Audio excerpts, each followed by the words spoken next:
Ayan, so dito tayo ngayon sa ating production area ng ating pins concrete post na semi-special 4x4 by 7 feet yung ating ginagawa ngayon.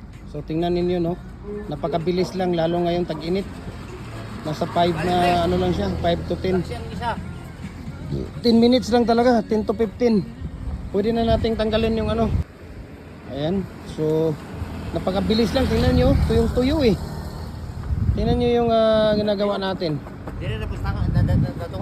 Talagang napakabilis lang siya na production natin, no? Napakabilis ang production eh. Tingnan nyo. Ha? Ayan, no? Tingnan ninyo, ha, kung gaano kabilis, no? Seconds lang eh, 5 seconds to 10 seconds pwede na nating hilain, tanggalin yung ating molder. Napakabilis lang.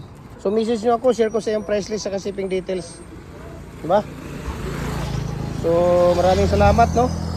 Maraming salamat sa inyo.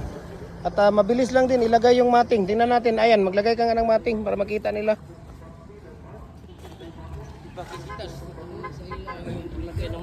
Ayan, no, tingnan niyo yung paglagay natin ng mating. Lagyan ko ng mating. Buksan mo niya, buksan mo na yung mata mo. Ayan. Dahil nga 7 feet lang ang ginagawa natin at 8 feet ang haba ng ating molder, kailangan lagyan ng pangsalang dyan. Ayan, no, mayroong pangsalang dyan.